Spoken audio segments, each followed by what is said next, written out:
Well, it's been a chaotic time to say the least especially considering we're sports fans, we're semi-wrestling fans. Both of our teams are in the Super Bowl. We're a day removed from the Royal Rumble. We're a day away from Trump's State of the Union address. We're 6 days away from the Super Bowl. So it's been a chaotic time. So to kind of go a little bit off track, let's talk about some baseball because this has been one particularly long and boring offseason, to say the least. And I'm Matt from Unlimited. Welcome to the Unlimited podcast. And I'm being joined by the guy who's showing off his Eagles gear. ESGLES Eagles. Woo! Mr. Tyler Harper. Tyler, how are you doing today? I know we both said as a joke when we were planning on doing this podcast, which we literally officially gave the okay to last night after the Royal Rumble. Confirmed. Man, ever since, and we both, of course, made the joke that, hey, wouldn't it be funny since I'm an Eagles fan and Matt, for some reason, is a Patriots fan, we decided, hey, you're from New Jersey, you root for the Devils and the Mets. Anyway, we decided, hey, it'd be funny if we hosted our baseball show, or at least part one, in, our respective team's football gear, since the Super Bowl, as you mentioned, obviously, is this Sunday. Hopefully it'll be a good game. Hopefully the Eagles will finally get that first Super Bowl ring. Hopefully we could put all those no Super Bowl jokes to rest. But this is a baseball show. But to answer the question of how I'm doing since the Eagles are in the Super Bowl, no matter how bad my mood may be, which can range from day to day, the Eagles are going to the Super Bowl, man. So everybody in the city of Philadelphia, even if they're a little off kilter, like some days, there's a smile on our faces, man. So I'm doing good, and it's always fun to talk baseball with you, especially because, you mentioned chaotic. Not only has there been a lot going on in the world, sports, politics, whatever, but this baseball offseason has been interesting at, that. I think that might be the best word to describe it. Interesting, quirky, weird. Yeah, it's interesting. It's interesting in a way, but it's also it feels long. Like most off seasons feel short because there are so many signings and trades and all this and that. There's constant action. Exactly. There's a constant flow of action. And here it's like we reach a peak and then it falls. And then, a month goes by, we reach another peak and then it goes down again. Yeah. And let's remember, pitchers and catchers report in a couple weeks. So these big money free agents who are still out there, who we'll get to in a little bit, they better sign somewhere soon. And otherwise, they might be on a tryout. I don't know what would happen. I don't know, honestly. And pitchers and catchers are reporting in 2 weeks. And we have a former Cy Young Award winner that's still available. We have a Gold Glove winner that's still available. There are a couple of them, actually. Yeah, we have World Series champions. We have a guy in JD Martinez who changed leagues and honestly could have been the NL MVP, in all honesty. Yeah, if he completely transformed that Diamondbacks team into a serious contender, no doubt about it. Yeah, man. And now, heading into February, he's still not signed. And we're talking about, even some veterans, guys like Carlos Gonzalez, who, every year you see his power, you see his arm. He fits perfectly into that Coors Field ballpark. He's not signed by anyone. And I understand he's older, but still, it's just weird. Yeah, so we'll get to some of those guys in a little bit, but I know, obviously, it's your show. You have a format of how you want to work this, so why don't you go ahead and get us started, my buddy? Yeah, so I decided to do something a little bit different. As we go on in the podcast, the format will look similar than it did last year. But for the first part, I wanted to kind of take something from a video game, believe it or not. Take something, excuse me, from the NHL video games. And yay, plagiarism. Yeah, sorry. Don't sue me. Don't shoot me. Don't do anything. But I always love playing franchise mode, season mode, in NHL, and looking at all the teams. There's a certain ranking system to them. You're either a rebuilder, you're a hopeful, you're a contender, or you're a champion. So I kind of wanted to use that format here to talk about all 30 teams. So the way this works is I'm just going to look at this list of teams, pick one random one, and I'm going to keep picking random ones. We're basically just going to decide, excuse me, if they're rebuilding or if they are rebuilders, hopefuls, contenders, or champions based on the moves that they made this offseason, the rosters that they have going into the season, and, maybe even looking at some potential moves they can still make. So, something a little bit different out of the box. Hopefully it works. Hopefully it doesn't. I mean, hopefully it works. Hopefully it works. And if it doesn't, well, then it doesn't. Sorry. So you ready? As ready as I'll ever be. All right. Let's start somewhere in the American League, and we'll go with the Cleveland Indians. Coming off of a 100-win season and getting eliminated in the first round of the playoffs, which I'm still trying to figure out how the hell that happened. But it happened. Unfortunately, Cleveland is also going into the season without Carlos Santana, without pitching coach Mickey Callaway. Heading into the season, contract years for both Andrew Miller and Cody Allen. So it'll be interesting to see where they go next offseason if they stay in Cleveland. They did happen to sign Yonder Alonso, which is a solid replacement for a Santana, but I would have probably went after somebody like an Eric Hosmer. So, Cleveland Indians. What you got, Tyler? This is my turn. To me, the Cleveland Indians are contenders. And that's weird kind of to say about a 100-win team from last year, as you mentioned.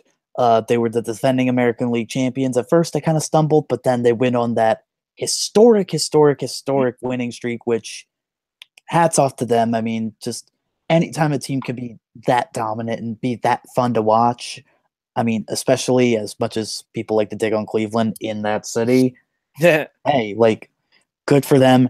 But I'm saying contenders for a couple different reasons. One, because like you said, the loss of Carlos Santana. Let me say this for starters. It's funny how the two key subtractions for them in the offseason, being their first baseman and their pitching coach, go to our two respective baseball teams. Yeah, it's funny how that works. But anyway, but losing someone like Carlos Santana, that's big because Carlos Santana is a professional hitter. Obviously, he's going to have to play the field a little bit more in Philadelphia, but the main thing is, no matter where you stick him, he's a professional hitter. Just a good switch hitter who at times hit leadoff for the Cleveland Indians last year, and guess what? He was good at it. Yeah, he's not the typical speed guy doing that, but he could get on base at an alarming rate. He's a switch hitter, so no matter who you get from the bullpen, it's going to be tough to attack him. That's a big loss for a team, and Mickey Callaway was a huge loss for that Cleveland Indians team, because remember a couple years ago when they made it to the World Series with pretty much half of a rotation because guys just kept getting hurt. But guess what? Mickey Callaway kept the ship right, and guys were stepping up, owning the moment. It's because good coaching is a part of that. So now seeing him go to the New York Mets as their manager, it's going to be interesting to see how Terry Francona and the gang really fill that hole and figure things out. So are they still going to be a good team? Yes. Are they still going to be favorites in the Central? Yeah, probably. But I think they're just a notch below champion caliber. I think they're definitely in that contender mode. Yeah, I feel like there's something missing, and maybe it's a Carlos Santana. Maybe it's another reliever in addition to the two stellar relievers that they have. Maybe it's a guy at the back end of the rotation. I don't know. Maybe it's a catcher, which they should go after, by the way. Yeah, talk about the loss of Mickey Callaway. I'm glad that he's the manager of the Mets now, but this kind of puts a lot of question marks on the Indians, because you look at 2 years ago, like you said, when they were in the World Series, you can make the argument that they had the best pitching staff in the American League and maybe in all of baseball. And again, they went to the World Series with half of that. And that was the best half of a rotation you can have. Absolutely. And not to mention, obviously he's worked with the relievers too. And they've been stellar as well, even though, that's another thing. They're going into the season without Brian Shaw. They just lost another reliever. I mean, I know you still have the two guys at the back end, but that's another loss too. Yeah, I'm also going to go contenders because they're going into the season with question marks, and that's not a good thing. Yep. How is Yonder Alonso going to fare as a member of Cleveland? Is Edwin Encarnacion still going to produce the same level as he gets older? There's still questions about the health of Michael Brantley, the health of some of their starting rotation. Contract years for Miller and Allen, will they produce at the level that they have? There are a lot of question marks going into it. And so, yes, they still are the favorites for the Central, in my opinion. The Twins haven't done nearly enough for me to make it to that level. Maybe if they sign a guy like a Yu Darvish, We'll get to that. We'll get to that. But yeah, I'll go contenders. I'll take the safe route. Yeah, because I mean, they're still a good team, so we're not like overly worried, but we're starting to be like, okay, like, because I mean, it's almost the same route as like the Kansas City Royals went a couple years ago. Like, yeah, they were at the top, and then stuff starts happening, and they just kind of start to fall off. So we'll see with the Cleveland Indians. But next team. In the span of about 2 hours, my perspective of the Milwaukee Brewers changed completely.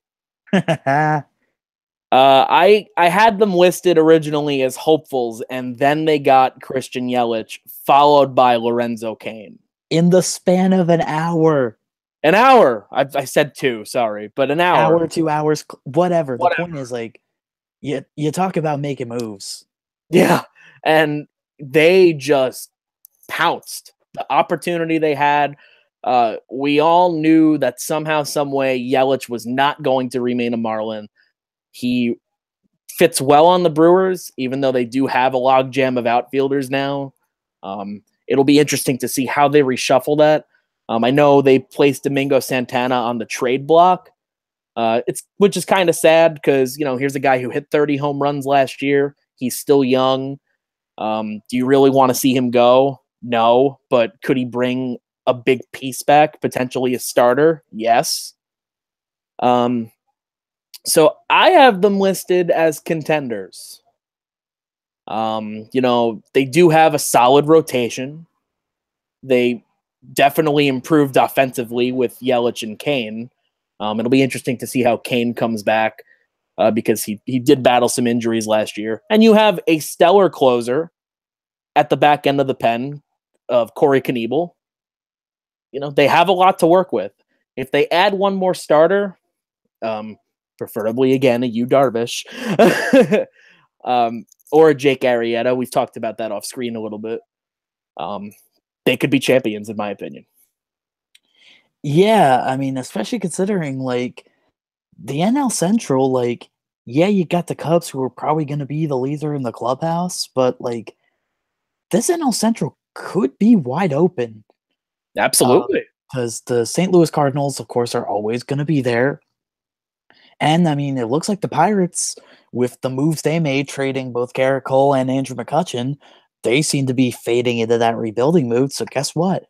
Milwaukee Brewers, step right up, man. Like, I'm going to put the contender label on them because, I mean, as you just talked about, they do need that starter, whether it's via trade or via signing.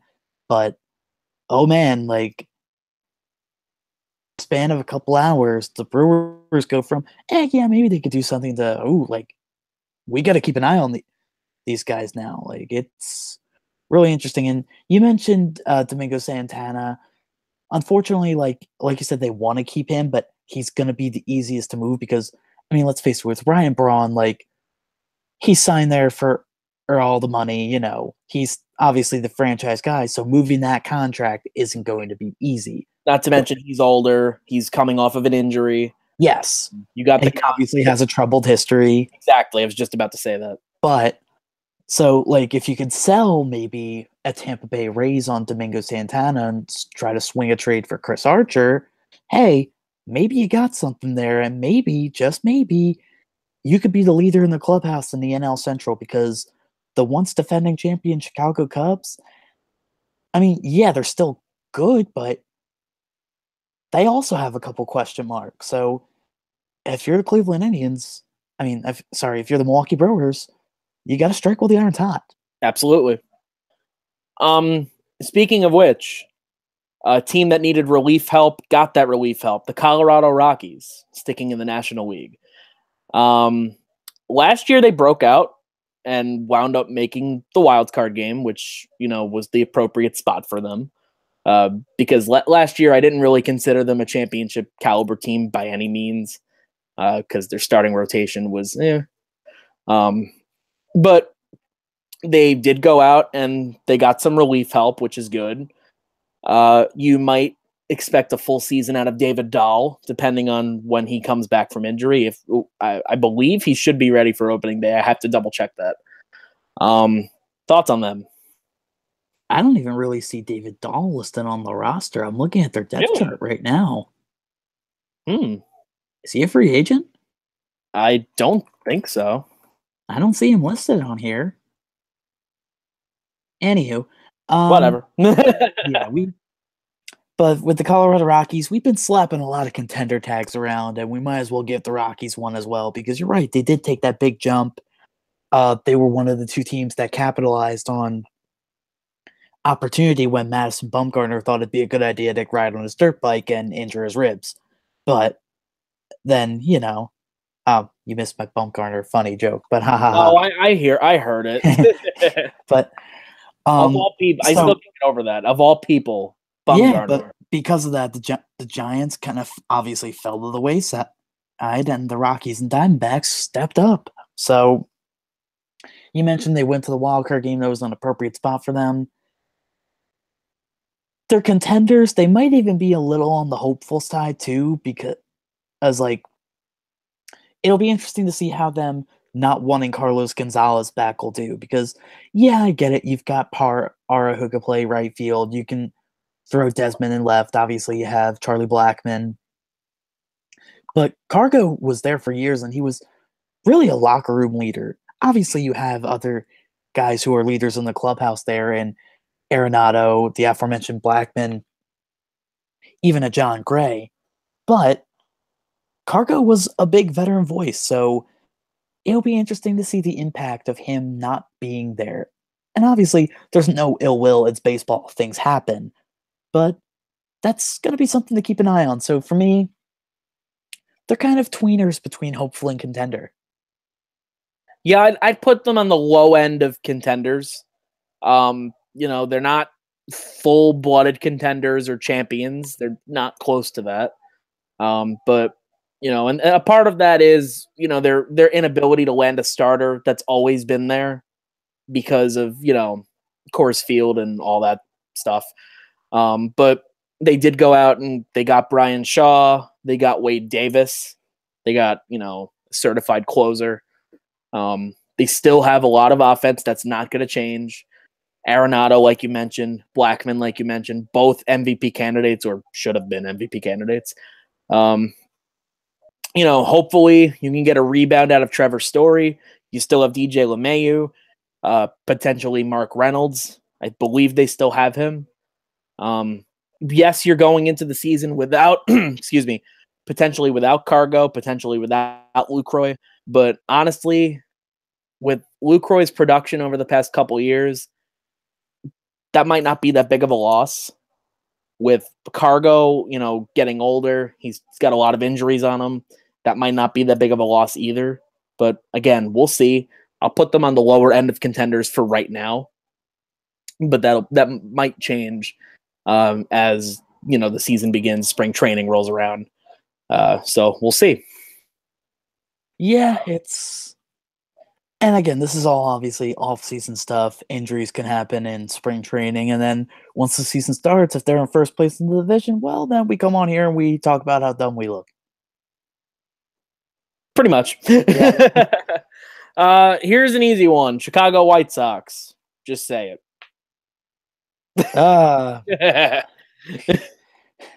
Wow. When you They said still random exist. teams, I didn't think you'd mention those teams. Obviously, they're still in the rebuilding phase.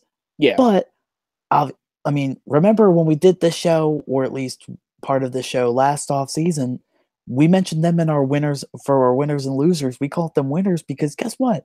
Good on them for realizing it was time to sell so they can get all these pieces together. So that way, when the time comes and you can develop these pieces, you can make the run you need to make. It takes a lot of guts for an organization to look at themselves in the mirror and say, no, our time's passed. We need to make moves. We need to sell, sell, sell. Like when we heard last offseason they were selling Chris Sale, we were like, really? All right. But it makes sense. Yeah, Yeah. the writing was on the wall. They got pieces back. So if they can make these pieces as good as people think they are, then let's see, man. Like, it's so like they talk about on MLB Network all the times. The worst place you can be sometimes in Major League Baseball is in the middle. What are you laughing about? My significant other is a little upset about our Rockies predictions because he's a Rockies fan. How? I don't know. Are you gonna have to explain all that to me a little bit later? He's a Rockies fan and he's a Titans fan. I don't know what I got myself into. How? HOW. Like, I'm not like offended or anything. I'm just confused. Anyway, moving on. We'll talk about it later. So what were we talking about? The Chicago White Sox? Chicago White Sox, yeah. Yeah, but again, like the worst place you could be sometimes is in the middle. Because if you're just stuck in neutral and nothing's happening, kind of like what's been happening with the Kansas City Royals the past couple years, if you stay stuck there and entrenched there, what happens? You know what I mean? Like, right. Like your fans are gonna start downing you. The media is gonna start downing you and saying, where does this team go? Or are you gonna find a way to break through and go up? Or are you just gonna crash and burn and end up with nothing? Like, as a Phillies fan a couple years ago, Ruben Amaro Jr. took our team and turned it into pretty much nothing because we wanted to stay stubborn with our guys. And I get it, there's sentimental value and all that, but if you don't adapt, I mean, like, it's like Brad Pitt says as Billy Bean in Moneyball, adapt or die is the name of the game. If you don't adapt and make your team better any way you can, you're going to get left by the wayside. So good on the Chicago White Sox for saying, look, we're going to go down. We're going to be bad for a couple years. Yeah, it's going to be a slow, sometimes painful process. I've been through that road before. Trust me. You're in it now. Mm-hmm. But you know who else has been down that road? The Houston Astros. And oh yeah, they got pretty low rings for this finger. So guess what? Persistence and patience pays off. So Chicago White Sox, yes, you're rebuilders for now, but guess what? Keep on building. Just keep your eyes down the road. Stay focused on that goal. Absolutely. I also list them as rebuilders. But hopefully in a couple years we start to see these players develop some more. They could potentially have a World Series team in the next couple years. Who knows? Anything can happen. Anything can happen in baseball. I mean, look at the Twins. I'm not getting to them now, but still, to go from 100 losses to a playoff berth with basically the same team. They didn't really change. And they sold a little bit at the trade deadline. Yeah, they did. They sold their closer. Who else did they sell? Nunez, right? Yeah, they gave Nunez. Yeah, Nunez. Mm-hmm. My God. Here's a team. By God, you could brace yourself. I'm about to talk about my least favorite, my most hated organization, who, as recently as last year, could have put them on the hopeful contender side. They're now rebuilders, no doubt about it, and anybody who thinks otherwise is just dumb. The Miami Marlins. With new owner Derek Jeter. Oh, I'm sorry. You misspelled hell. Yeah. Number Remember 2. back in 2012 when they built this really nice stadium with that lovely sculpture, home run sculpture in left center field? This place was supposed to be packed to the brim. This Marlins team made a bunch of big moves. They were supposed to turn everything around. It's the year of our Lord 2018, and The year of our Lord. and the only two Marlins that are of any significance right now are JT Realmuto and Justin Bour, and it might only be a matter of time before they get traded as well. We knew the Stanton move was coming. That's no surprise to anybody. Then we saw Ozuna get traded, and then Christian Yelich's agent made it obvious to everyone that Christian Yelich wanted to get moved. He got moved. D. Gordon got moved. Guess what, Marlins fans? Enjoy the number 1 overall pick for the next couple years, because y'all are rebuilding the old-fashioned way of just dumping everyone.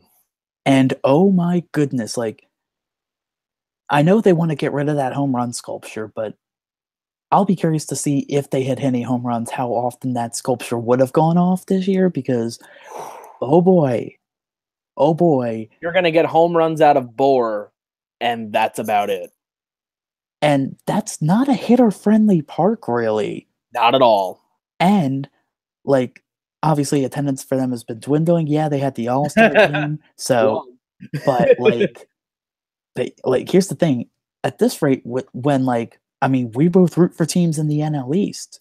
When we see games from our teams away at Marlins Park, we might be able to hear the echo of the broadcasters throughout the ballpark. That might be how empty that ballpark is this year. Honestly, there are some days I just want to fly down to Miami just so that there's 2 more seats that are full. Good seats available. Yeah, if you can afford a flight. I'm pretty sure if you go there on a game day, you can probably get pretty good seats for a decent buck. Yeah, I would imagine. Or even if you pay for like upper deck seats and you ask to sit in the lower deck, I'm sure they wouldn't care. Honestly, I don't even think, for the most part, they sell upper deck seats, because I never see anybody up there. I honestly think the All-Star game was the only time I saw it full. Yeah.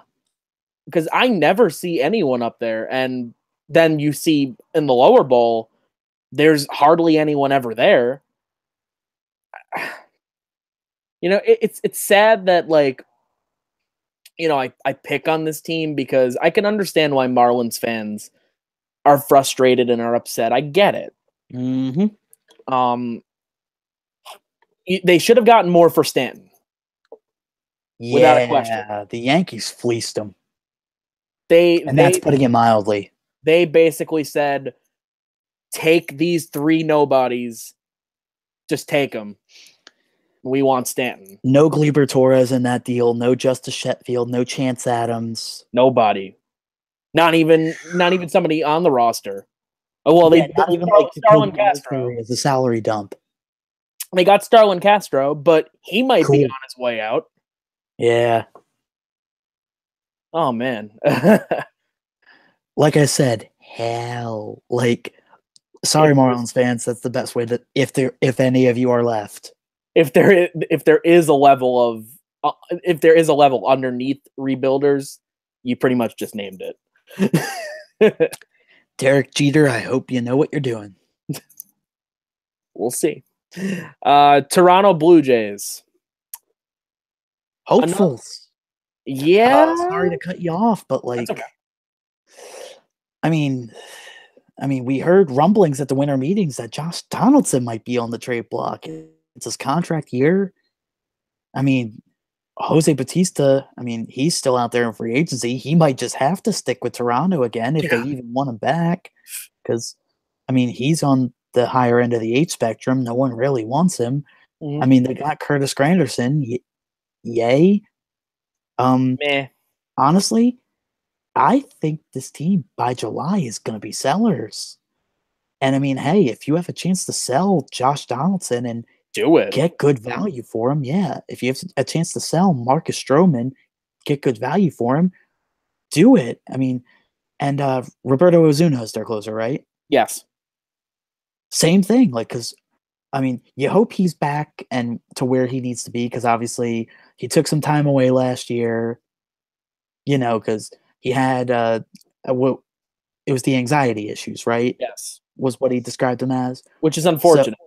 Oh, absolutely. So you hope he's back and you hope he's 100%. But I mean, you hope J-Hap can continue to be solid for you like he has been for the last little bit. You hope Aaron Sanchez can be the guy that he once was. But I look at this team and I think their best days might be behind them. That's why I'm going to put them as rebuilders. Because just way too many question marks. Way, way too many. The health of their starting pitching staff front to back. Excuse me. The issues of Roberto Ozuna. Will they come back? Will they not? The health of Josh Donaldson. He was not healthy last year. And, his production kind of showed. You don't have Jose Bautista, which might not be that big of a loss. But you do lose a veteran that's done some really good things for Toronto. Just way too many question marks. And I think that by July, they need to pull the trigger, because I'm looking at that division and it's a 2-team race. And Toronto is not one of those teams. Sorry. Sorry, Brett. Yep. I'm going to go rebuilders. You said hopefuls? Hopefuls at best right now. But, I mean, like I said, if it gets to July and they become rebuilders, so be it. Yeah, wouldn't surprise me at this point. We'll just stick with the bad teams and get them out of the way, so we don't have to talk about them that much. The San Diego Padres. They are the 5th team in a 5-team division. That's all they are. Are they still in contention for Eric Hosmer? Not that I've heard. Because there was a while ago where they were the favorites to land Eric Hosmer. I mean, I guess anything's still possible. And apparently the move to get Freddie Galvis, of all things, helped that, which, hey, whatever, sure. I mean, don't get me wrong, I like Freddie Galvis, and I hope he's successful over in San Diego, but why would that enhance your decision? Anyway, if they were to surprisingly get a guy like Eric Hosmer and maybe a decent pitcher, I might be able to slightly put them in the hopeful category, because they have good pieces, and Will Myers is still in the prime of his career. Mm-hmm. So if they're able to figure out a way to maybe be able to swoop in and steal at least a decent guy or two, it doesn't necessarily have to be anybody blockbuster. If they could steal a guy or two and maybe be decent, maybe be one of these teams that just comes in and surprises people, who knows? Like we say, it's baseball. There are surprise teams every year, which is good for the league. Absolutely.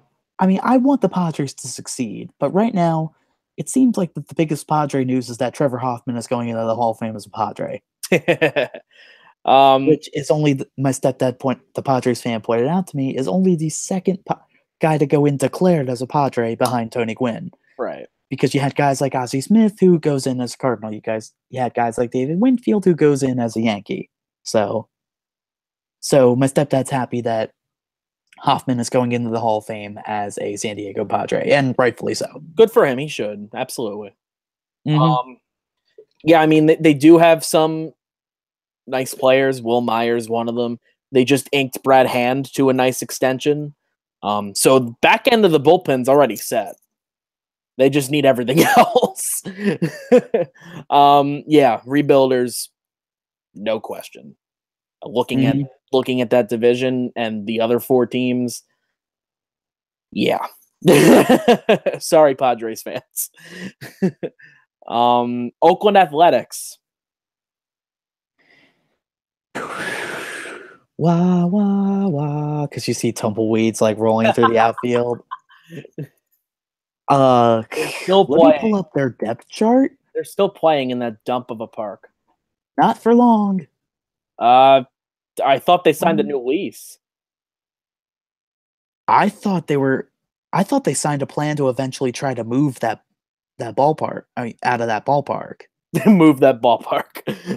Just lift it up and toss it somewhere. It's already a dump. I just pulled up their depth chart. Kendall Graveman is listed as their ace right now. Rebuilders.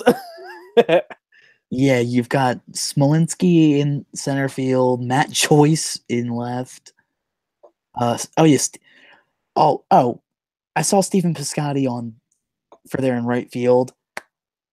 Now, let me applaud the St. Louis Cardinals for that move, because them trading him to his hometown in Oakland, that wasn't just, oh, hey, we want to get rid of this guy. That was, let's send him home so that way he can help out his mom, who, what like condition does she have again? Is it ALS? It might be. I'll double check. ALS or MS, or it's something like that. But that was so he could be there, help his mom out. So tip of the hat to the Cardinals organization on that one. So that way he can play ball for most of the year in his hometown, help out his family. It's just a world-class move on their part. But as far as the Oakland A's as an organization go, what else needs to be said? There again. Moneyball. Go ahead. There are flashes of brilliance with it, but as of right now, I mean, hopefully Chris Davis hits like 35 bombs, I guess. And even if he does, he'll be on his way out. Probably. Yeah, once again, just like the Padres, they're kind of the 5th team in a 5-team division. Because you look at 3 of the other teams, you can make an argument for them, being in the playoffs. You look at the Texas Rangers as, a possibility, a small one. A's, I don't see anything happening. Sorry. I don't think anybody does. I don't think anybody does either. Yeah, Kendall Graveman, opening day starter. That just about sums it up. Pretty much. Cincinnati Reds with arguably the best player in baseball. Rebuilders.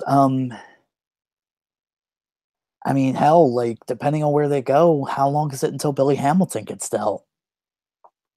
I mean, that's another team. They have, like you said, one of the best players in baseball, both on and off the field, in Joey Votto, who one of my was favorites, considered for the MVP award in the NL, because guess what? The dude is a valuable player. Like, he should have won MVP last year. That's all I'm saying. I'm not making this argument, but he should have won it. Can't compete with 60 home runs, dude. Chicks does the long ball. But anyway, but yeah, I mean, the Cincinnati Reds, they're just another team that, like, you hope they're able to do better because they have good, fun, entertaining pieces, but losing Zach Kozar ain't going to help anybody. Yeah. He's going to go to that Angels team who we'll get to them, but, like... Yeah. That was kind of a little unexpected. Yeah, and he's just like, oh, yeah, sure, I'll play third base. Cool. Like, yeah. So... this team, like, could go for yet another rebuild. It wouldn't surprise me if Billy Hamilton gets dealt by July. And because Billy Hamilton's a guy who you love watching play. You want to see him succeed somewhere because his speed alone makes him entertaining. So absolutely. Yeah, I'll list them as rebuilders. They do have some youth, and that's good. They still have guys like Adam Duvall and Joey Votto, so it's not like their lineup has nobody. But does it have enough to be a hopeful? No. Their pitching staff, no. Just no. Yeah. Was their closers still Iglesias? Yeah, I believe so. Yeah, that's all I can say about them, and we'll get to another rebuilder, I guess, the Detroit Tigers. I pretty much just summed it up. Yeah, let's put up the big countdown clock of when Michael Fulmer's gonna get dealt. Yeah. Because I mean, you clear out Brad Osmus. Obviously, Verlander's not there anymore. Ian Kinsler gets dealt to the aforementioned Angels. And what are you left with? Nobody. Yeah, that cupboard's bare. Yeah. Poor Mickey Cabrera. Yeah, and I know he's kind of winding down too. His career is, but One of the greatest hitters of all time, man. still is. Yep. Yeah, Detroit Tigers. What else do you want me to say? Exactly.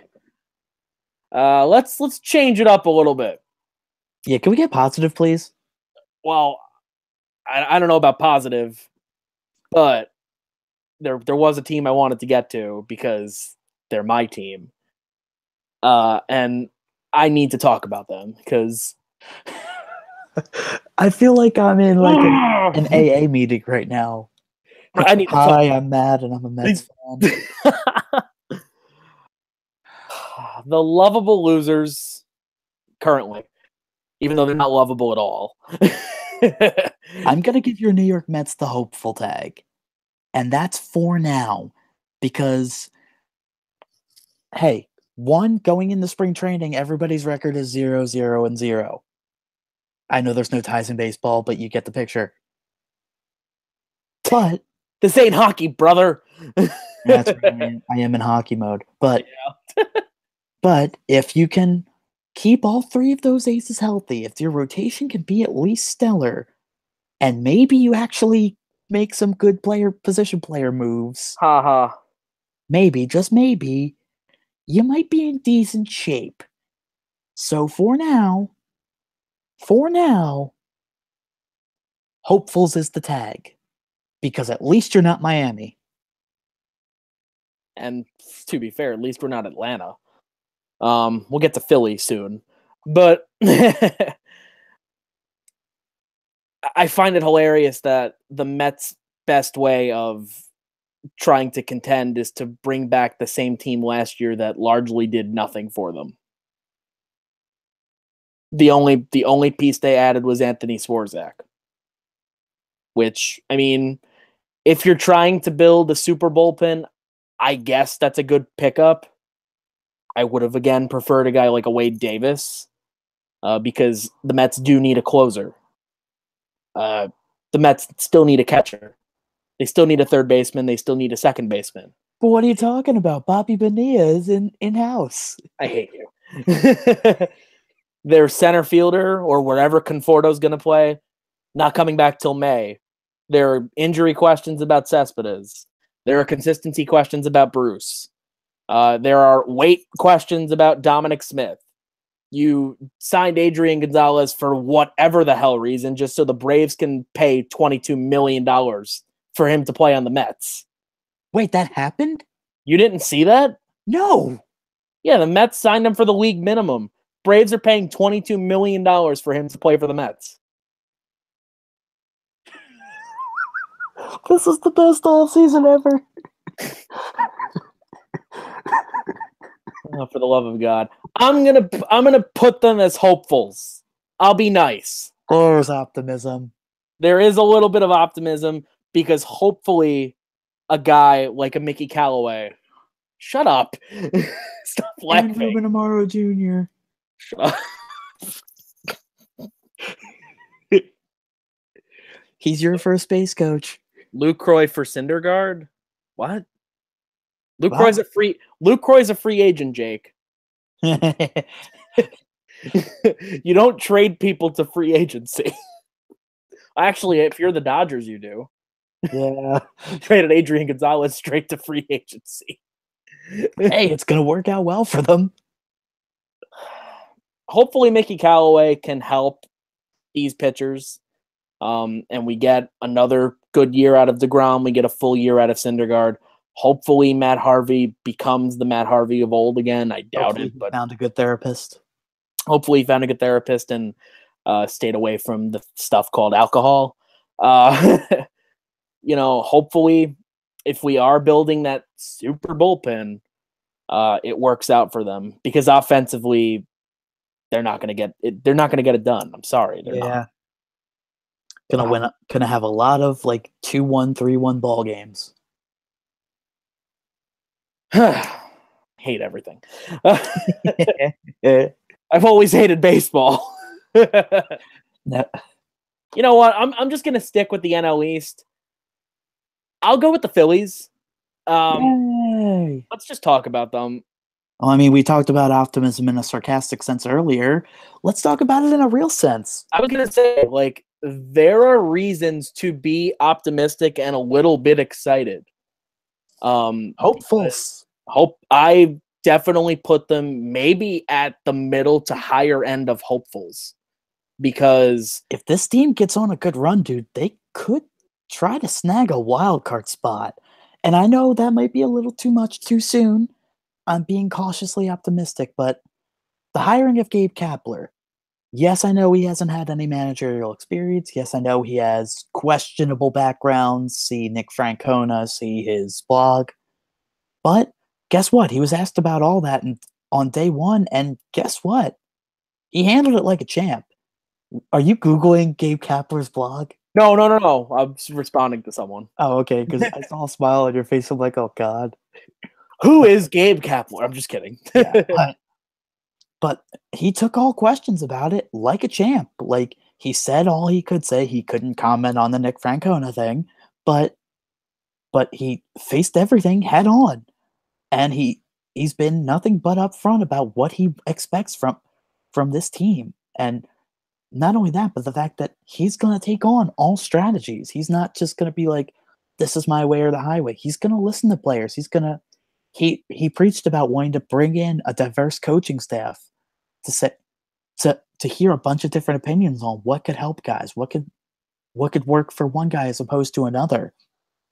So I think the hiring of him as a manager, it's interesting. I'm not ready to give it a thumbs up or thumbs down yet, but as of right now, I don't really see any reason to complain about it. There weren't really any like outstanding managers out there that I wanted him to go get.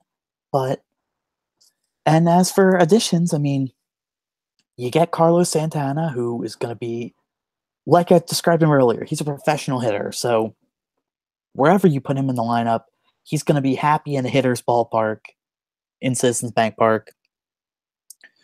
He can help other guys on the Phillies who maybe aren't as patient and need to wait for their pitch. Rhys Hoskins, if it wasn't for Cody Bellinger, was the best rookie in the second half, bar none. Which brings me to a question. What do you expect of Rhys Hoskins this year? Obviously, I think it's a little outrageous to say he's going to do what he did last year, because guys are going to study up, guys are going to get the book on him, and things change. But if he can at least still be consistent and like on the rise, hey, that's more than what we can ask for right now, because he made baseball a lot more fun in South Philly in the second half of the season. So if he can stay on that tear, if Nick Williams and Aaron Altair split time in right field and do well, if Adubel can do well like he did last year but keep his head on straight, things are looking good. And as of right now, the starting pitching staff, it's a little meh, because the Phillies made some good bullpen moves. They signed Tommy Hunter to a 2-year deal, re-signed Pat Neshek, which I'm very happy about because he was well-liked here, so having him back here. Was that only a 1-year deal or was it multi? Pat Neshek? No, that was a 2-year deal. Okay. So, two good moves to like really help stabilize that bullpen. And as for the rotation, some guys need to figure out what they are. Jared Eichhoff, we need to figure out what he is. Vince Velasquez, definitely need to figure out what he is. But if Aaron Nola can stay the course and really continue to be that consistent, like, I mean, ace, let's call him what he is, then hey, like, we're looking all right here in Philly. And like I said, if this team can just be able to click and get rolling, what's stopping us from contending from a wild card position? Yes, but definitely. I can totally see them as maybe the second wild card team. I don't know if I'd put them as the first. But regardless, like you said, reasons to be a little bit excited. There's a lot of curiosity.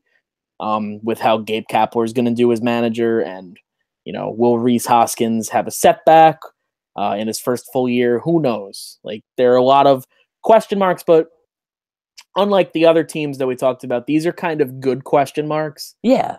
And ones that kind of make you a little bit curious and, more importantly, excited. And for a team like the Phillies that hasn't really had a lot of excitement over the past couple years, you'll take any excitement you can get. And if that means they're contending for a wild card spot, I'd be floored.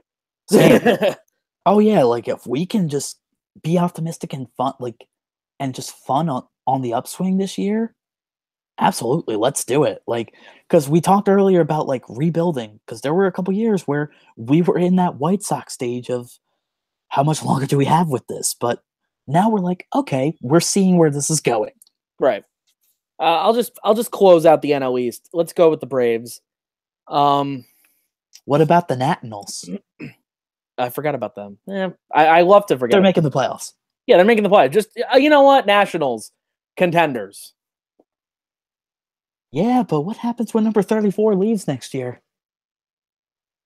Hopefuls? We'll see. But for the Atlanta Braves, I guess hopeful / rebuilder. I'm gonna go rebuilders. I wouldn't put them as the hopefuls yet. Because they were showing promise. Yeah, I mean, Ronald Acuna, part of the reason why you got rid of Adrian Gonzalez, or excuse, not Adrian Gonzalez, Matt Kemp, is so that way Ronald Acuna has a spot, because you're basically all in on him at this point. But I don't think they're there yet. The moves that they made at starting pitcher were okay.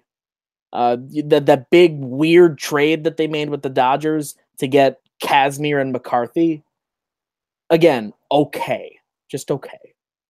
But again, just like a lot of other teams, there are question marks all over the board.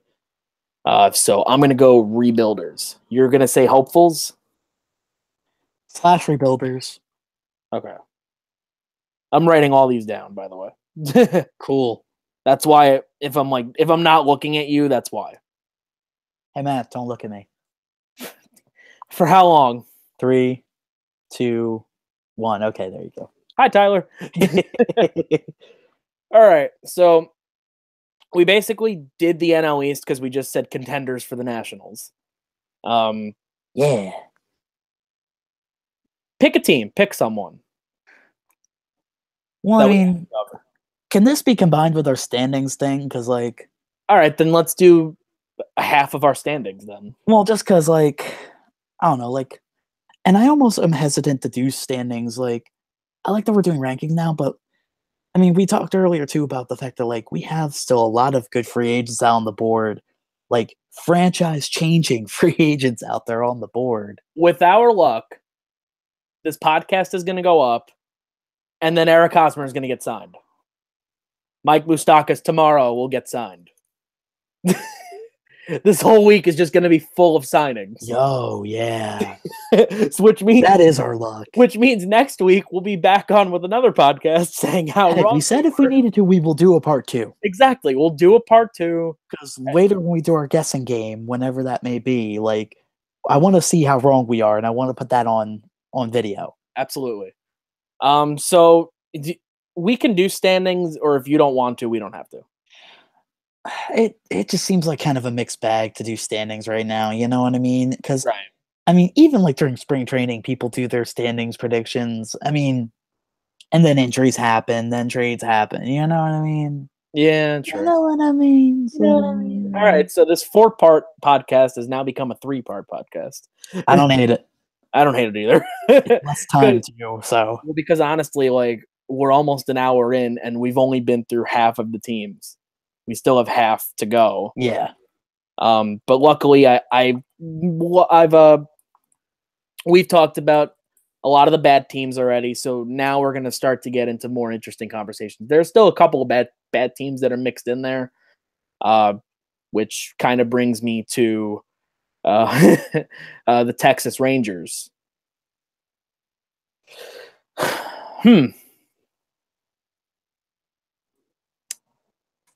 I don't Texas know Rangers. I don't know what to say about them other than they still have a lot of good talent, Yeah, man. but is it enough? Well, that's why I have an out there free agency pick for later for one of our free agents on the board. Okay.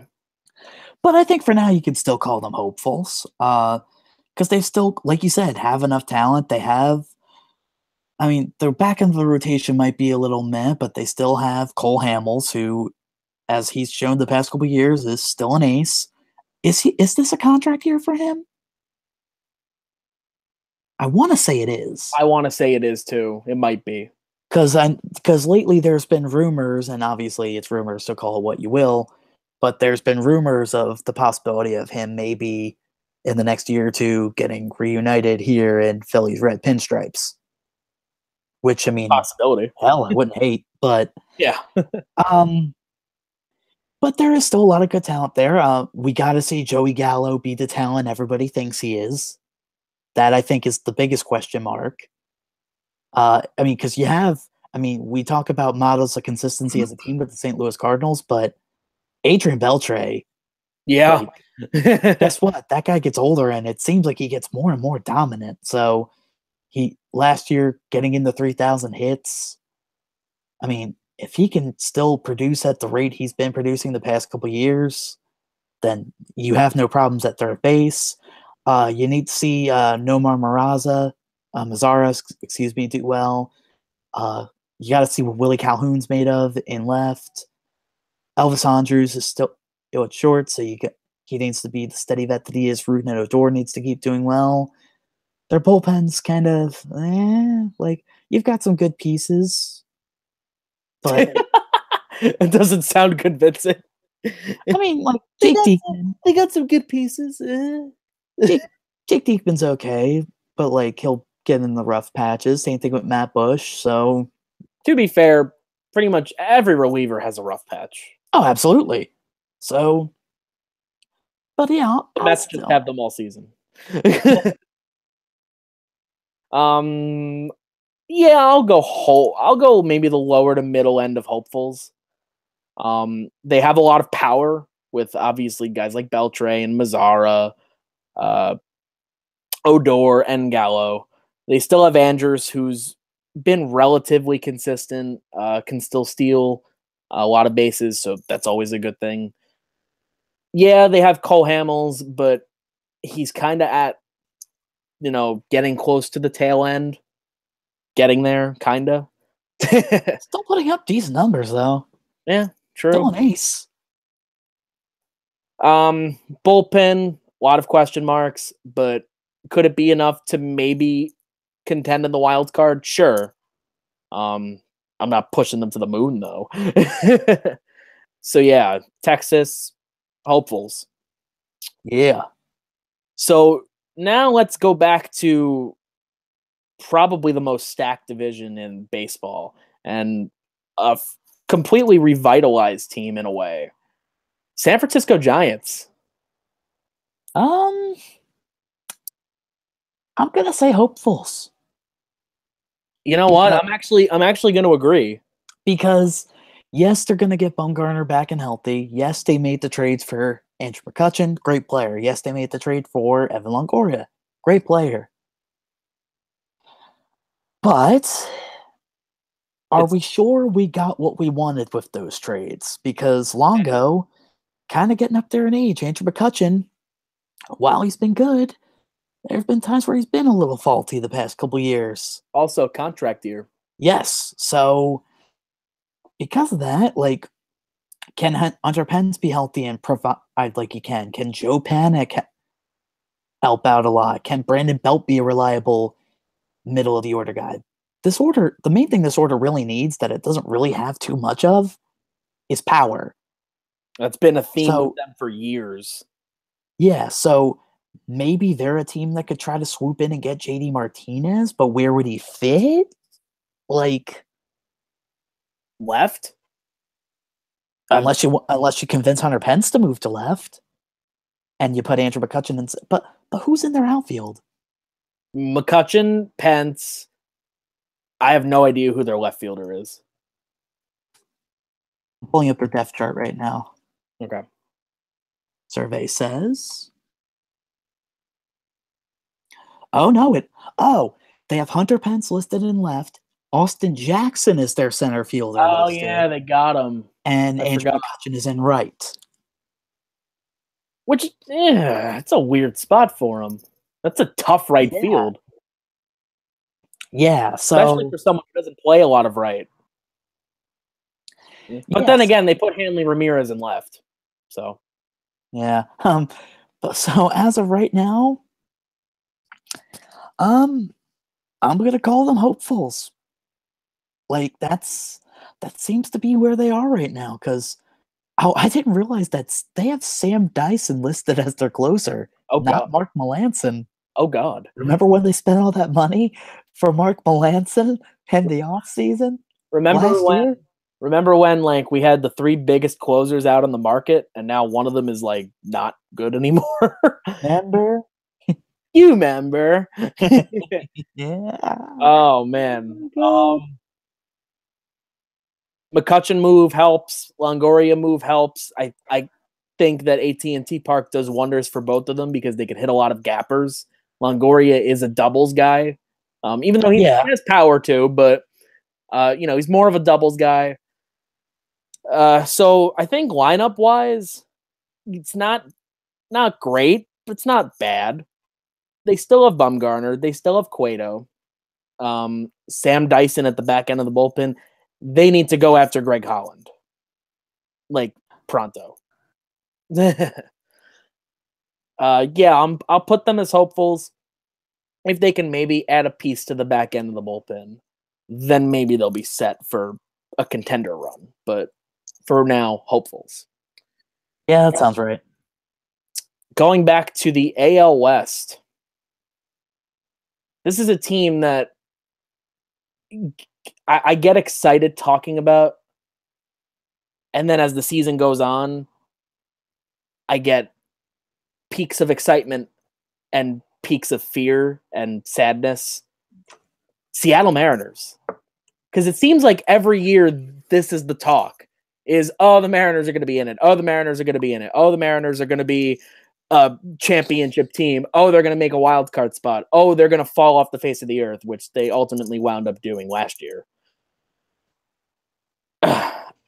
It gets to a point where it just becomes frustrating to talk about them, which is sad because they have a loyal fan base. They have a lot of talent. This offseason, they made a couple moves. They got D. Gordon, which is a good addition to that already good lineup. It says a lot when you acquire D. Gordon, and because your infield is already so stacked, you're like, "Hey D, you want to go play center here fast?" He's like, "All right, cool." Like, I mean, you look at their infield of Seager, Cano, Segura, and their first baseman, Ryan Healy. Well, isn't he their DH? He's listed as their first base. No, Nelly's their DH. Who's listed as their first? Their first baseman? Yeah. Ryan Healy. Oh. Because Nelly Cruz is their DH. Oh, I forgot about Boomstick, baby. But yeah, you look at that infield and you can make an argument for it being one of the best in baseball. Amen, brother. Then you add a D. Gordon out at center who is going to hit, is going to steal bases, lineup-wise. And if you look at a guy like a Mike Zunino who had a really good breakout year last year, this Mariners lineup could go places without a doubt. But then Felix Hernandez. I have a way for them that might get better. But then I'm reminded of Felix Hernandez. Oh, how the mighty have fallen. He's not the ace of that rotation anymore. I mean, and credit to James Paxton, he earned it, but you just hope Felix is okay at this point. Yeah, that's all you can really say. Like, numbers aside, like, He just needs to find a way to rejuvenate himself, even if he's just a solid like 1A to Paxton.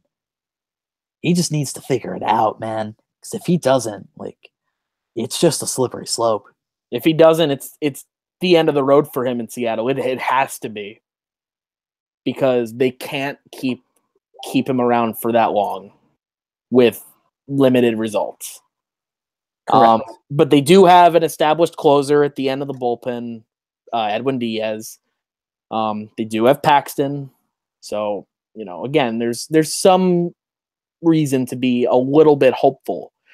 So I'm going to put them as hopefuls. I'm going to take the safe bet and maybe put them at the higher end of hopefuls, leaning towards contender. Because it's like every year we put the praise on this team, and every year they disappoint. Yeah, well, again, we'll see. What about you? You said it. That's about it. Again, like, when we do our free agency thingies, like, or predictions, like, spoiler alert, I have one of the big name guys going to the Mariners to help straighten things out and make a scary lineup even scarier. So we'll see. Okay. But yeah, you hit the nail on the head. I want this team to be good, but with the Angels retooling, and obviously you got the defending world champions there as well, it might be too big of a mountain to climb. I agree. Let's go to the boring model of consistency. And let's talk about another division that's, for the most part, got some good things going for it. 3 strong teams. St. Louis Cardinals, who have been taking a little bit of a dip over the last couple years, missing the playoffs for 2 straight seasons. Yeah, it's amazing that St. Louis fans, like, I don't think they're panicking. I don't know if they're capable of panicking, to be honest, because it's St. Louis. But, I mean, as we mentioned, they're always in it. I mean, we saw the emergence of Tommy Pham last year. Dexter Fowler found his way out there. Right now, I found it interesting that Fowler's the right fielder and Pham is the center fielder. But hey, why not? I mean, well, if you look at left field, you have the Shredder's top left fielder in baseball. Yeah, you had Marcell Ozuna, which, I mean, hey, he's been living in Giancarlo's shadow for a couple years. Let's see what he can do where on a state team where obviously they're stars, but he's going to be more of the guy. I guess the Cardinals are just letting Lance Lynn go in free agency, which, I mean, hey, they're just going to grow 3 more pitchers and say, hey, here we are again. I'll say contenders just because they're the St. Louis Cardinals. They always find a way. You know what I mean? Yeah. No, I agree. I'll say contenders as well. I really like their lineup. I really do. Yeah. Ozuna, Pham, Fowler, Carpenter, Colton Wong, Paul DeJong, who was doing well. Yeah, they have promise. Yachty, you still have Yachty. They got a solid bullpen too. Yeah, solid bullpen. They still have Waka. Yeah, they have Waka, right? Yeah, Michael Waka is their. He's their 2 behind Martinez, then Adam Wainwright. So you've got a solid 1, 2, 3. Yeah. Like, hey man, like again, like the Cardinals are always going to be in it. Like, we can't deny it. So let's just accept it. Contenders. Right. Yeah, I'll go with contenders. It's going to be a fun division to watch. Yeah. And it's good that they are going to be players because, if they had one more season of mediocrity, they might need to pull the trigger on a rebuild. I don't know. But again, they always have good prospects, so what does it matter? This is true. It feels like they're always rebuilding, even if they're in the World Series. They're able to set. Again, this is the team that lost Albert Pujols and like, we're good. Well, I can't really talk hate of this team because I now work for them. I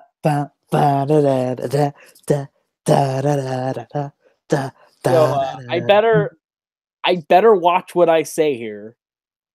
Do you want me to do all the talking? Yeah, you can. New York champions.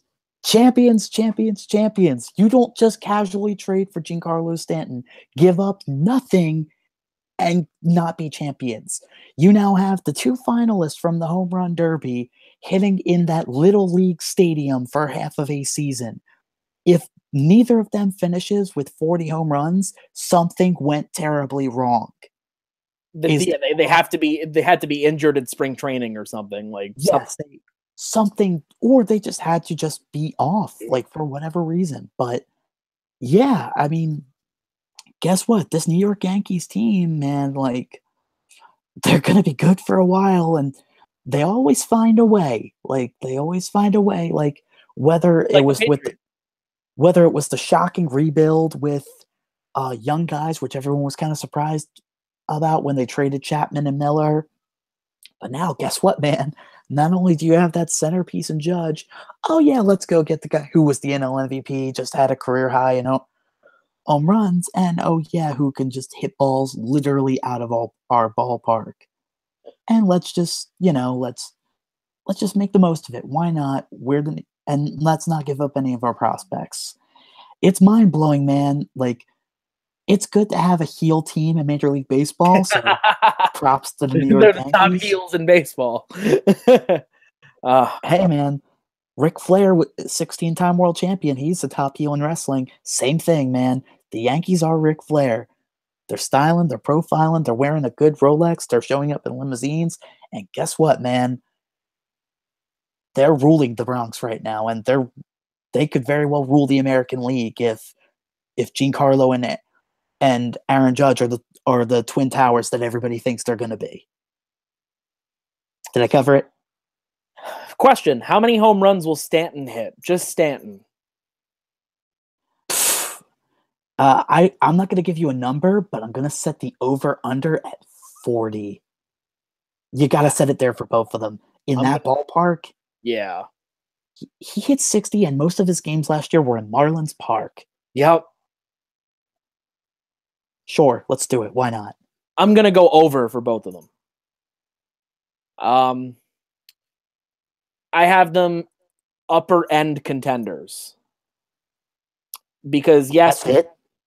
Yes. Upper end contenders. Borderline champions. You can score 8 runs a game and that's great, but if you have a pitching staff that allows 9, it's not a good thing. I don't know. I don't really have faith in their starting rotation. Yes, they got CC back. Yes, they still have Tanaka, but Tanaka's a ticking time bomb. Sure, they still have Chapman, but he's had some consistency issues as well. I don't know. Yeah, you can have all the star players in the world. That doesn't automatically make you the best team. So I'll go upper end contenders for right now. And I hope nobody at my job is watching this. Next team. Oh my God. Oh man, I'm about to get fired, aren't I? A little bit, just a little bit. Oh man. Who should be next? I mean, we got to talk about the Red Sox now, don't we? Sure, why not? Contenders, because what else are they going to do? Like, I mean, they re-signed Mitch Moreland for some reason. Because everybody thought that this was going to be the team that swooped in and got Eric Hosmer. Then? Or Moustakas, for that matter. Well, they've got Rafael Devers, who played well in the second half. Oh, I was thinking the Yankees. But, before we go on to the Red Sox, I forgot to mention, offensively, they're obviously set. I didn't even bring up Gleyber Torres. He hasn't even made his debut yet. So you factor in Stanton, Judge, Didi, Gary Sanchez. As much as I hate to say it, Gardner. Gary Sanchez. Greg Bird, if he's decent. Greg Bird, yeah. And then Gleyber.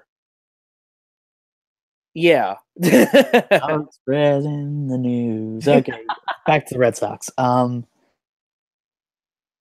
Yeah, I mean, they re-signed Mitch Moreland. Their outfield's still intact. Their they've been tied to JD Martinez, but nothing's happening there, even though they already kind of have a set outfield. So, like, where would JD play anyway? Because you got Hanley still as a DH. So, I mean, I guess, and like the big question mark too for the Red Sox, at least one of them is like things in their rotation. Like Rick Porcello won the Cy Young a couple years ago, and then last year reminded us why he's Rick Porcello.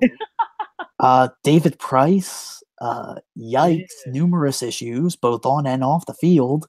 So if you're David Price, you better show up this year and prove to the world that you're David Price. Price is not made for Boston.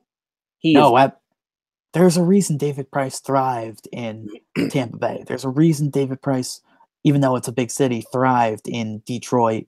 And Toronto as well. Yeah, and got to Toronto, was okay until he met his old nemesis the postseason. But and that's, some guys don't flourish in big markets. I mean, we've seen guys like Randy Johnson when he went to the Yankees didn't do so well. You know what I mean? Things like that, where like the guys get to a big market and they just can't handle the moment, for lack of a better term. I'm starting to think that David Price is that guy in Boston. He's under such a big microscope there, and cracked isn't even beginning to describe how he's handled that pressure. Yep. Scary, man. Like, just incidents, like, left and right, like, like, why do you get into a shouting match with Dennis Eckersley, Hall of Famer? I don't get it. So, this Red Sox team, contenders, but they better address their pitching questions, otherwise it's going to be a bumpy ride. Yeah, I'll go contenders as well. Yeah, starting rotation, too many question marks. It's kind of been a theme for the whole video. But yeah, contenders. So let's just wrap up AL East. Baltimore Orioles. Hopefuls at best, but tick, tick, tick, tick goes the clock on Manny Machado. Yeah, Buck Showalter announced on Saturday he's going to play shortstop. Cool, but it seems like it's only a matter of time before he's out of there by hook or by crook. If it's by the deadline or the offseason, who knows? There were all the rumors in the world that he was going to get down to the winter meetings. Yeah. That was a thing. And the Yankees were apparently a favorite. So were the Phillies. Yeah. But of course, the Orioles, as they should, are asking for a lot with Manny Machado, because guess what? This guy's one of the top 5 players in the game of baseball. Forget his position, forget his division, forget his league. In all of baseball, Manny Machado is one of the top 5 players in the world right now. And he's in a contract year. So if you're the Orioles, guess what? If you want to trade him in July, guess what? You have all the leverage in the world. So, but yeah, so low-end hopefuls, they still got like Chris Davis. They've still got Mark Trombo. Yeah, they're going to hit for power like they always do. And like they have guys like Tim Beckham, who actually was really good once he got dealt there last year. Mm-hmm. So, like, but it's only a matter of time, man. Yeah. And with him and Buck Showalter in contract years, I think a lot's going to change with the Baltimore Orioles very soon. I hope so, because for me, I think that they should have pulled the trigger on a rebuild 2 years ago. But they still have that mindset that they're going to contend. I don't see how with a pitching staff like they have.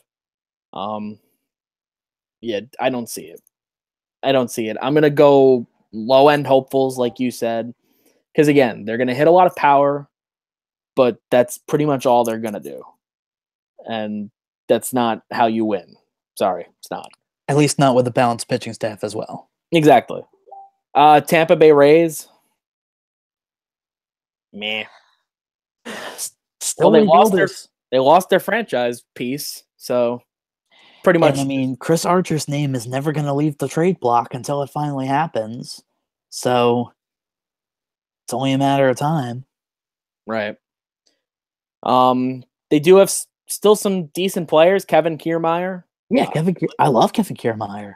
Corey Dickerson they still have. They still have Chris Archer for now. Let me change that. I love Kevin Kiermaier when he's healthy.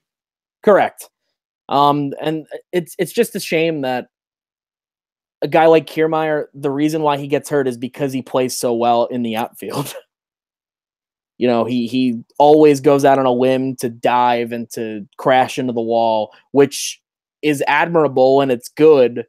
But if it costs you 30, 40, 50 games a year, and maybe every once in a while, don't try to be the big superhero.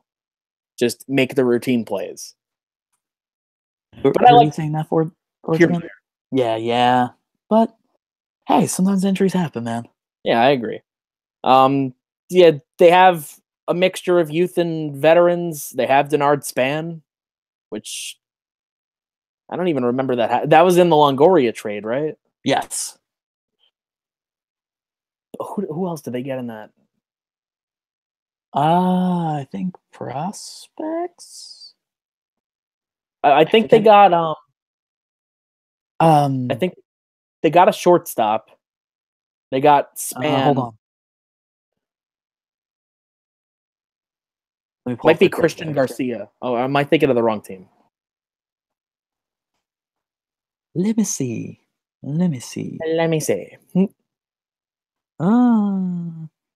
Christian Arroyo. There, I got Christian right. I got Garcia wrong. 1 second. Oh, hey, and they still have Wilson Ramos. Oh, yeah. yeah, that guy might help. Hopefully. I know he came back from injury last year and he had a bad year. But hopefully he picks it back up again. But yeah, Rays, rebuilders. 5-team in a 5-team division again. Pirates. I mean, do we need to say it? Rebuilders. And especially considering like the whole thing too of like the MLB PA getting upset at them for like some sort of disputes, I think with money and all that, like ain't looking good for the Pirates, which is a shame because that ballpark is beautiful. Like I want to go there one day and see the Phillies play the Pirates. Oh, me too. But if they Not can't the Phillies, fill it, you know what I mean. Yeah, if they can't fill it, that might be a problem. A little bit, just a little bit. Yeah, trading McCutchen and Cole and soon to be Josh Harrison. Writing's on the wall. Basically, just confirms what they are. So yeah, Hey. rebuilders. Yep. Good for them though. Yeah, again, it takes a lot to look in the mirror and say and realize what you are. Especially considering, they had 3 straight seasons of playoff appearances, 2 straight appearances in the wild card game, even though they got shut out in, I believe, both of them. But still, or I have 3 straight appearances in the wild card game, I should say, but they won the first one. As recently as 2015, they were a 98-win team, second place in the Central. Eventually you have to realize, like, what you have, it's not working. It's not enough. And I think that over the past couple of years, they've dropped the ball on some potential signings. They've desperately needed a first baseman for years, and they never really addressed that. They had guys like McCutchen and Marte and Polanco, which at one time I argued was the best outfield in baseball. But then Marte kept getting hurt. Polanco kept getting hurt. And then Marte had the suspension. McCutchen wasn't playing like the McCutchen of old, the McCutchen that won MVP, again, as recently as 5 years ago. So it's good that they're rebuilding. It's good that they realize like what they have isn't working. We need to do something drastically. Hopefully in a couple years we can see them back in it. It's not another 21-year wait. Hopefully we'll see. But for now, rebuilders. Let's talk about the Twins. I mean, you gotta say contenders because they made the playoffs. at least low-end contenders, especially if they go after someone like a Yu Darvish. And I know, like, actually, I'll say high-end hopefuls, low-end contenders. I think that's more appropriate because you want this team to do well. But one, again, you got to go get a good pitcher, and two, yeah, there's that whole Miguel Sano issue that they've got to address. So yeah, that might hinder some things, you know. So dumb. And again, it's a shame because I want this team to succeed. I want this team to be good because it's good for baseball and it's good for all of sports when mid-market teams come out of the woodwork and have great years, especially like the Twins did, go from worst to a playoff berth. That's amazing. Yeah. It doesn't happen often. So you want them to continue that story. So here's hoping everything works out. They get a key addition or two, and the Twins can continue being contenders. But for now, they're hopefuls. I agree. I don't think they're gonna get worse. I don't think they're going to improve a whole lot either. I think they're just gonna stay kind of where they are. Maybe be a second wildcard team again. Maybe even be a first wildcard team. Who knows? Possibilities, but for now, hopefuls. Hopefully, they do make a splash with whichever free agents are left. Again, maybe a guy like a Yu Darvish. Just saying. Let's go with the Royals because I believe that's the last team in the AL Central. Well, the Tigers, yeah. Well, it depends on how many people they bring back, if they bring back anybody, right? That is true. This team could range anywhere from rebuilders to hopefuls. I mean, even contenders if they can't bring everybody back. Lorenzo Cain's gone. But you know what I mean? Like, it's I guess TBD for the Royals. Talk to me in a week. Pretty much. Yeah. I believe they are re-signing Alcides Escobar, which, whatever. They did make a trade to clear a little bit of salary to maybe get Eric Hosmer back. Yeah. Okay, again, kind of in the same position they are as last year. Yeah. It stinks that they don't have Moustakas and doesn't look like they're going to get him. But again, they still have some decent players. Whit Merrifield had a really good breakout year last year. Could argue he was their MVP other than Hosmer. Moustakas was up there too. I think he kind of gets underrated in the sense that you have those two. That's why I keep going to him as my underrated player, man. My unsung hero. I mean, didn't he hit the most home runs in a single season in Royals history? That's a pretty big deal. Right. So, yeah. I'm just sticking with to be determined, dude. I'm going to go low-end hopefuls. Maybe I'm overrating them a bit too much, but there's a possibility. You never know. Let's see. I believe if I have my teams correct, that we have 5 left. Let's go. Los Angeles Angels. Contenders, baby. I mean, with my pick for best outfield in baseball. That's just my pick. I mean, you gotta hope Ohtani's okay. Because obviously after he got signed, a report of the arm injury came out. And of course, we have the multi-million question for the Angels is going to be, how are we going to use this guy? To what extent is he going to be this dual threat? Because remember, he made his decision based on the team that was going to give him the best chance to do both things. He wants to be the dual threat. He wants to be really the first guy in ages in baseball to not only be a good pitcher, but be a standout hitter as well. Right there, that's a tall task. And then the report of this injury comes out. And everybody says, uh-oh, how severe is this? Is he okay? all questions that are going to have to be answered. But, I mean, you talk about best outfield. Dude, they made great moves to improve their infield. Yeah. I mean, hey, let's go get Ian Kinsler. Hey, let's go get Zach Kozar. But no, he's a third baseman now. You know what I mean? Like, well, because you can't put him at short. Because you got Anderson Simmons. So, I mean, this team, dude, like, if their pitching staff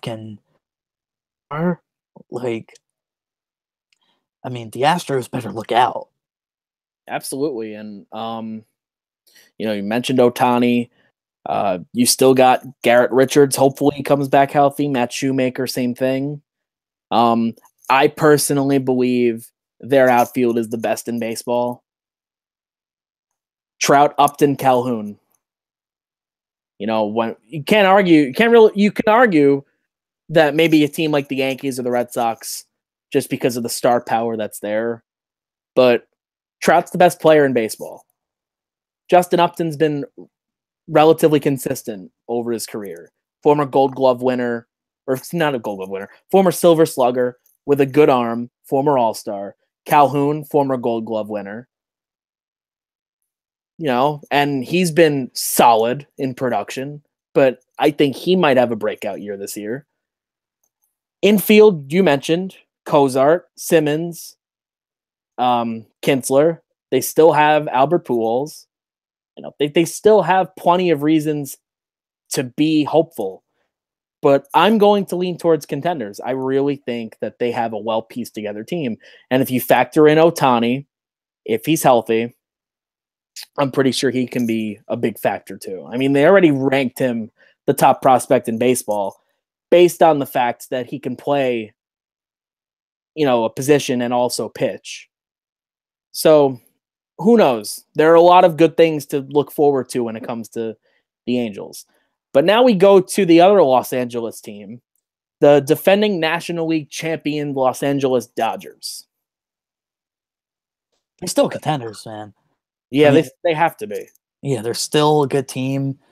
Still able to make moves and break moves all in one. Like, with the whole let's get back Matt Kemp thing, even though they just released him, right? Or Braves traded Kemp for Adrian Gonzalez, Kazmir, and McCarthy, and then the Braves immediately released Adrian Gonzalez. Yeah, but I thought Matt Kemp was going to be immediately released too. Was he?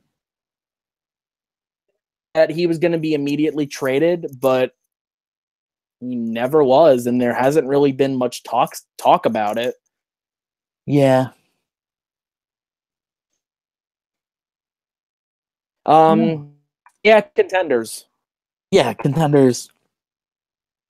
I mean, again, they're the NL champs. Like, exactly, and they still have basically the same team that they had last year, plus Matt Kemp. I was gonna say I am on the Dodgers depth chart right now. Okay. There are 4 people listed for right field. Matt Kemp is number 4. Wow. Oh man. Where's Puig? Oh, Puig's first. Oh, of course. It was Puig, Jock Peterson, Alex Verdugo, and Matt Kemp. That's true. They still have Verdugo up and coming. So yeah, and it's good that this team is still in good shape, but I'm still surprised that this wasn't the team that got Stanton. Obviously, Stanton had a no-trade clause, so he could dictate where he wanted to go, and the Dodgers were on there for a while. But it was interesting considering, too, that, like, the Dodgers, Stanton literally grew up, like, less than an hour or so from Dodger Stadium. So, like, I thought for sure he would have said, by hook or by crook, I want to go to my hometown team, and I want to bring them a title. Mm-hmm. But hey, whatever. This team obviously is still in very good shape. They still got one of the best pitchers in baseball in Clayton Kershaw. They've still got one of the best closers, if not the best closer going right now in Kenley Jansen. Got Justin Turner, who keeps hitting. They had good old Cody Bellinger, who, of course, not only won Rookie of the Year in a landslide, but was considered for MVP. So they have all these pieces in place, you know what I mean? So let's see if they could just get over the hump and win the big one. And So it seems like they're just letting Yu Darvish go, which, hey, I mean, this team's close enough to the luxury tax already. Right. So, but hey, I mean, I'm just glad too that the Clayton Kershaw bad in the postseason things can end. You know what I mean? Mm-hmm. So, yeah, I mean they still have the best pitcher in baseball, the best closer in baseball, and a lot of key pieces in the lineup. You're gonna get Bellinger, excuse me, in a full year, which is good. You still have Chris Taylor, Puig. They have a loaded outfield, which isn't necessarily a bad thing. But there's a lot of reason to believe that the Dodgers once again are going to be right back in it. Maybe NL champs again, maybe, just maybe. Or maybe we can talk about the Arizona Diamondbacks. And probably losing JD Martinez isn't going to help them. There were talks about a potential Zach Greinke trade. well, yeah, because they don't want to hit that luxury tax area, but because of that, like they can't lock down JD Martinez for a big deal and still have that big contract for Zach Greinke. Mm. It can't happen. At least unless they're willing to sacrifice that. Will that happen? Who knows? Because JD Martinez is still a free agent. But so maybe his price can come down on either end. But until that happens, you don't really know because you've still got good pieces. But I mean, again, JD Martinez was the move that pushed them over the edge. That was what got them so far and really nailed them into the postseason. It was all kind of like, in a way, reminded me of when the Mets originally got Cespedes. Mm-hmm. The Mets were a solid, decent team up until that point, but they needed that one final push, and Cespedes was it, and they basically became unstoppable. And the Diamondbacks, combined with their already good pitching staff, became unstoppable. And now you're going to potentially lose that, which I don't know if that completely takes them out of the race, though. But I'm having trouble putting them as contenders. I don't know. I think they're upper end hopefuls for me. Yeah, I mean, that kind of sounds about right. We've got to see until the whole JD Martinez situation figures itself out. Right. It's definitely, regardless, the NL West will probably be the best division to watch because you have 4 potential playoff teams, and the Padres. Then there's, the AL West with their 3 teams, and we'll get to the Astros. I'll put them last because we have one more team to talk about before them. Well, the Astros are champions anyway, but exactly, we put the champs literally. last. The champs go on last. But let's first talk about the Cubs. Contenders. I mean, you still have Chris Bryant and Anthony Rizzo, who are still 2 stellar bats to have in the middle of any lineup. You gotta hope Kyle Schwarber can return to form. You gotta hope John Lester can handle being the ace. Kyle Hendricks has to be back to him from a couple years ago. And I mean, other than that, Jason Hayward still gotta produce. Ben Zobrist when he's in. But this is still a good team. Them losing Wade Davis hurts. Tremendously. That could be the backbreaker. I mean, speaking of teams who could use Greg Holland, but yeah, I believe they're going to transition back to Hector Rendon, closer. Which, I mean, he's not established, but he's closed before, so it's not like they're going to a new face. But I mean, talk about doing that same old carousel. Yeah. I'm gonna list them Let's as see. I'm pulling up their- upper end hopefuls. It doesn't look like they have Rondon. Really? He's not listed. They don't even have a closer named. They have Brandon Morrow, Pedro Stroop, Carl Edwards Jr., Steve Cishek. Well, they did get Brandon Morrow, which is good, especially considering Yeah. the year he had, where he really reinvented. But they need Greg Holland. They need somebody like a Greg Holland, like immediately to push them back to contenders. But for now, they don't have a closer named. They don't have Jake Arrieta. So it's basically Hendricks because Lester's been kind of on a downswing.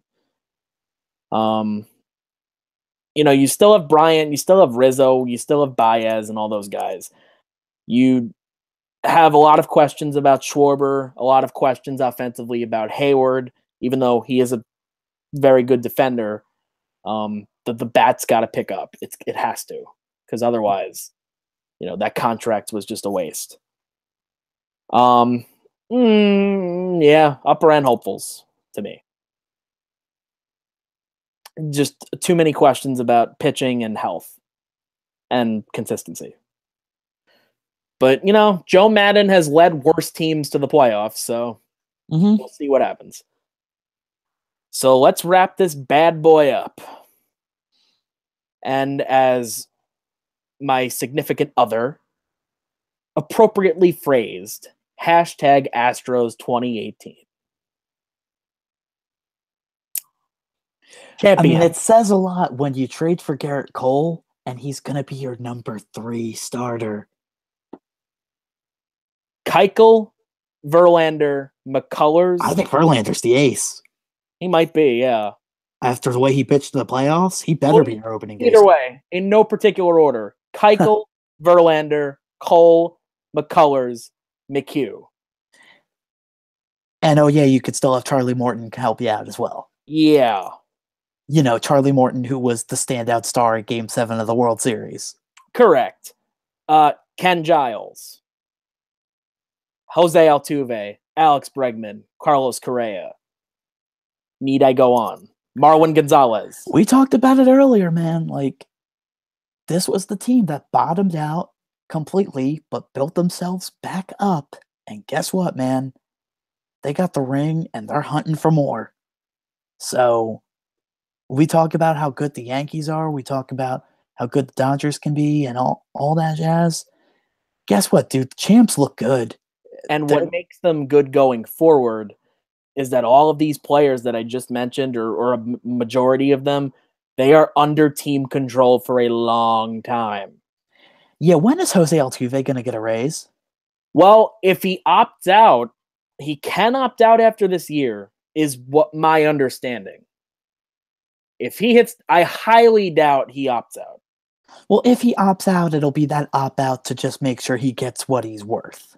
Correct. Because honestly, you look across the board, the Astros, they don't have big contracts. Altuve could be the biggest one. Yeah. And even if they spend $250 million on him, they still have a lot of money to give. Because they're not really big on overly spending, which is why I like their level of rebuilding. It's rebuild from the ground up, rebuild every single damn player. Mm-hmm. That's what they did. Every single position, yeah. Do the Astros have the beginning of a dynasty? Jake asks. Yes, I think they do. It might as well. I mean, unless they just have a major hangover. Which we've seen before. Mm-hmm. Because remember we talked about the Cubs last year. They didn't start off the season good. Neither did the Indians. No. It took them until maybe June or July to finally get going. And once they got going, I mean, they got going, especially in the case of the Indians. But yeah, could they start a dynasty? Absolutely.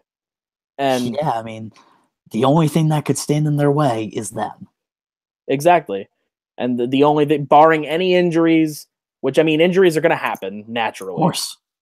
But barring anything overly major or serious, yes, this is the Astros dynasty. And could they repeat as champions in 2018? Absolutely, and I wouldn't be mad. Same. That about wraps this up. So you want to get to your little thing? Yeah, let's play the free agency game. So just for the sake of, to prove how wrong we could be, and hell, on a lot of these we might agree, but as we've mentioned, there are big name free agents out there who need homes. So Matt and I are going to try to guess where these guys are going to end up. And could you do me a favor? Like, I have like mine like written down on my thing, but can you just Sure. Write them down you want? Yeah. Okay. You seem to like doing that, and you're the one who can keep track of it the best. So All right, so Hosmer, Moustakas, Darvish, Arrieta, Alex Cobb, and Todd Frazier, I think, were the ones I had. I think you said 8. No, I said 7. That's only 6. Oh, Darvish, Arrieta, Martinez, Hosmer, Martinez, that's Moose, the one I forgot. Frazier, yeah. So we'll just roll from there. So, I mean, I think we're both in agreement on the first one because we mentioned it a couple times. Yu Darvish. I mean, based on the way we dropped it a couple times, is it safe to say that we both think he's going to go to the Minnesota Twins? That's what it seems like. And, I mean, they could definitely use the ace. Jose Barrios is still up and coming. Irvin Santana got kind of mad towards the end of the last year. As did, if you even want him to go to the Royals, which I know it's not going to happen. So did Jason Vargas.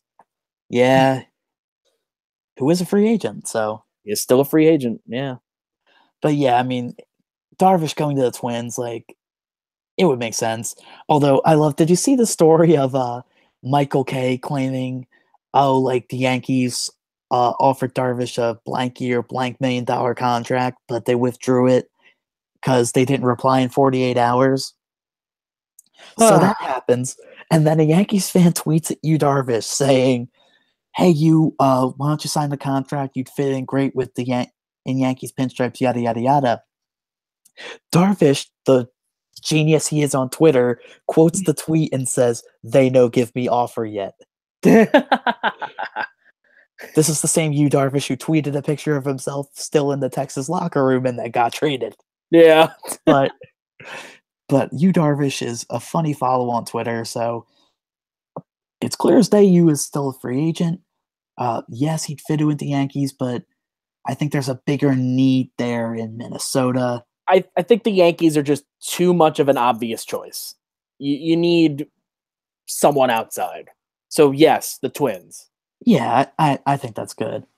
The only other team I can think of is the Cubs, which apparently are Angels are high on them. Yeah, the Angels too. Arrieta. We might be in agreement on this one too because we talked about it a little bit. I said the Milwaukee Brewers. I also said the Milwaukee Brewers because, like, I mean, again, strike while the iron's hot. Like, it's hot. It's burning hot right now. Yeah, some people were saying like, oh, hey, like maybe like the Phillies could be an outside contender for him at this point since he's been out there so long. Maybe, but it depends on what kind of deal you'd be able to give him. Like, if you lock him down and he's still the Matt Arrieta from last year instead of the Cy Young Award winner from a couple years ago, you know what I mean? You got, in that case, I don't know. I think the Brewers, it would make sense so that way he's still in the Midwest where he's spent a good amount of his career now, so he could just stay there. The only other team I could think of is the Rockies. They do need an ace. Still. No free agent pitcher's going to go to Colorado, dude. He might. I don't know. I think he fits there, to be honest. Even if it's a 1-year deal. Keep in mind, too, Charlie Blackmon is also in a contract year there, too. So who knows if Charlie Blackmon will be there next year. Bryce Harper, Charlie Blackmon, Manny Machado, Josh Donaldson, Andrew McCutcheon. Just get me to the offseason already. I'm like, I want to get out of this offseason so badly, and I want to go to next year so badly. Yeah. I already want the offseason to be here. Alex Cobb. We'll just stick with pitchers for now. The Chicago Cubs. Mainly because they need to fill that gap, that area that is leaving. Alex Cobb can be that steady 2 or 3 guy to really help keep that Chicago rotation in check. We just talked about how there's question marks in that rotation. Alex Cobb would definitely help those a little bit. I agree, but I'm going to throw a little bit of a wild card team in there. Seattle Mariners. Yeah. We talked about that choice either. Talked about all the issues with Felix. It's all about Felix Hernandez. Well, if you add in an Alex Cobb, you have options to go to. That's true. You know, even though he wants a bigger deal, it probably won't happen. Right. So they could probably get him cheap, and he could be a solid number 2 or number 3. Wouldn't hurt. Would definitely push them ahead of that hopeful category that I picked for them earlier. Indeed. Todd Frazier.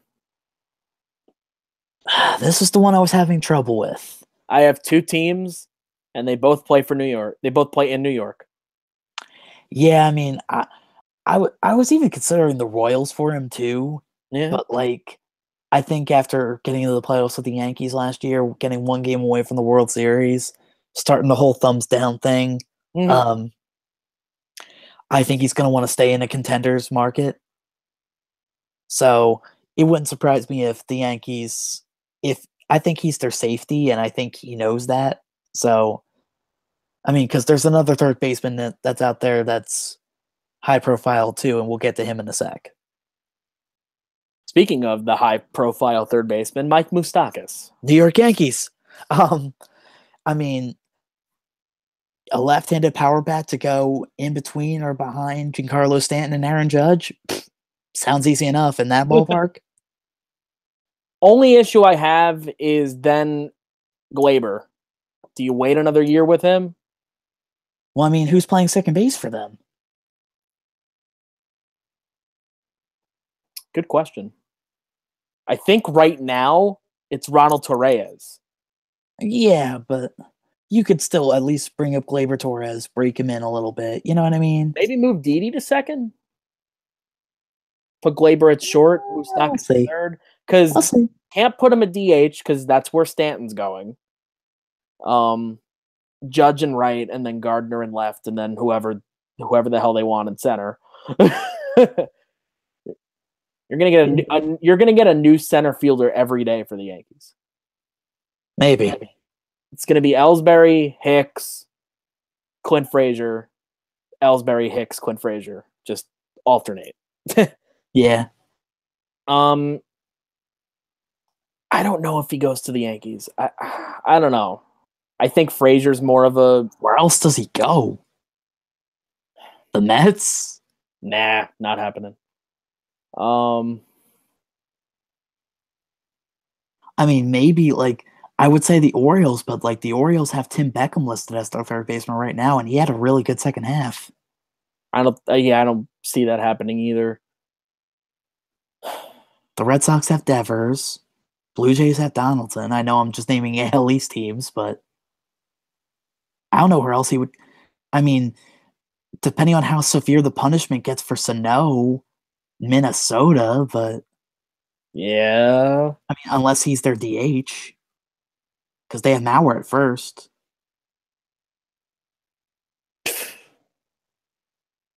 I'll just go with the Yankees. Yeah, I was going to say, I think the Yankees are the best fit that I could think of. The only other team that if they don't re-sign Martinez, the Diamondbacks. Yeah, but Jake Lamb. True. Yeah, Yankees. Again, I don't know what other teams need third baseman. Unless he goes back to Kansas City, but I don't see that happening. I see another certain first baseman that's still out there going back there. But we'll get to him in a sec. Yeah. JD Martinez. Seattle Mariners. I mean, the way I see it, there's a spot open in right field, and like I said, like I foreshadowed earlier, him there would make a stacked offense that much more stacked. This is true.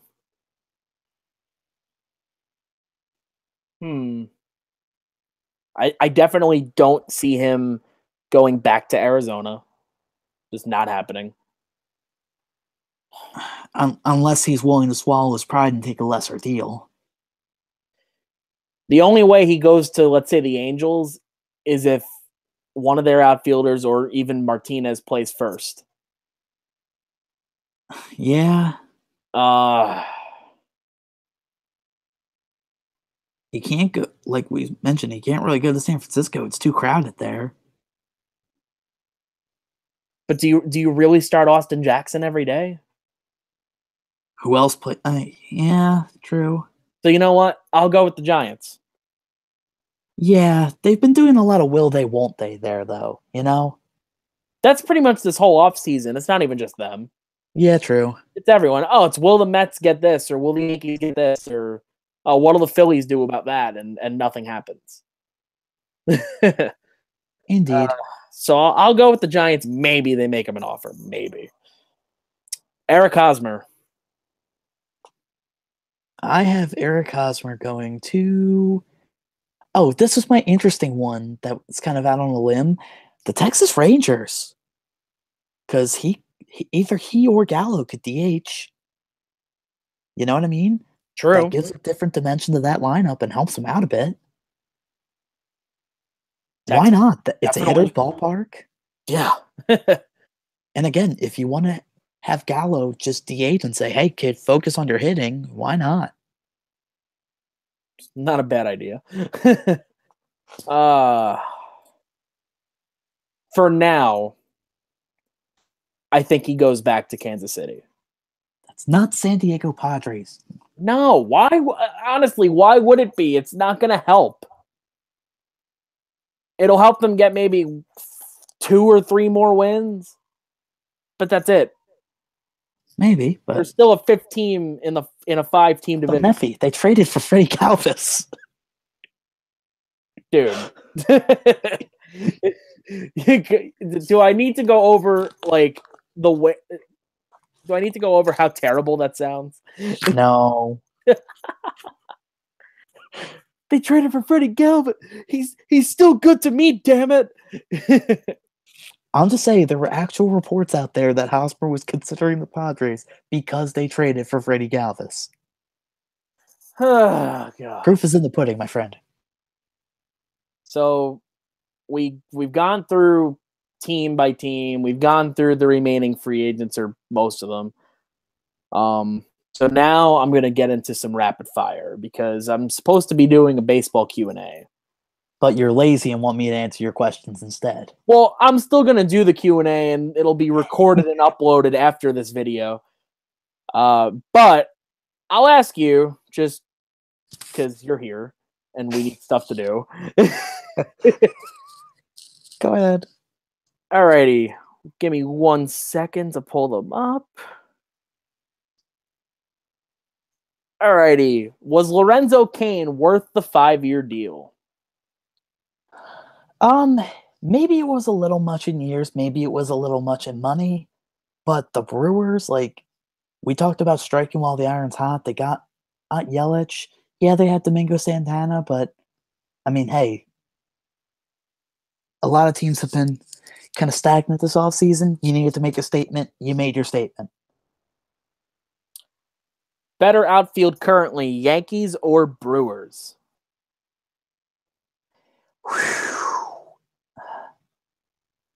Gonna say Yankees.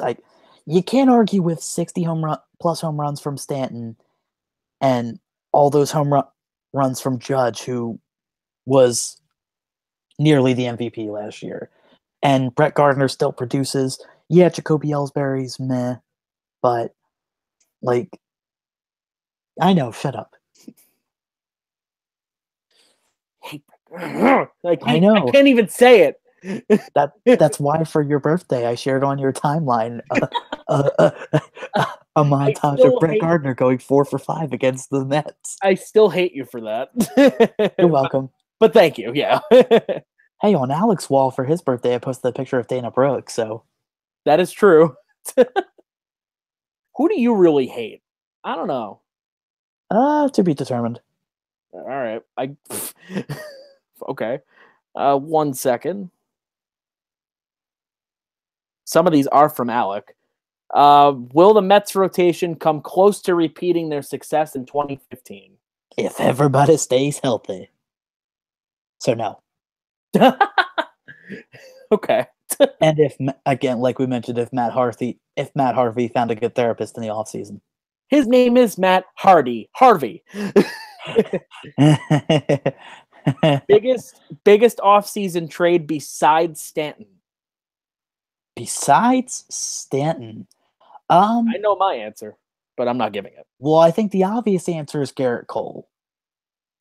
I was thinking something else, but yeah. I was gonna say this might be the one you're naming because we think alike sometimes, and it's weird. No, I know, right? I'm gonna go with Zach Cozart to the Angels. That actually wasn't the one I was thinking, but okay, that's a good one too. Yeah, that's a big deal. Like if he can produce well at third base for them, again, like that team could be. I mean, it's a sexy pick for a lot of people, so we'll see what happens. But what were you gonna say? Well, I'm not gonna give my answer, but right, because you're recording a video. That's right, because I'm doing this because you're lazy. Correct.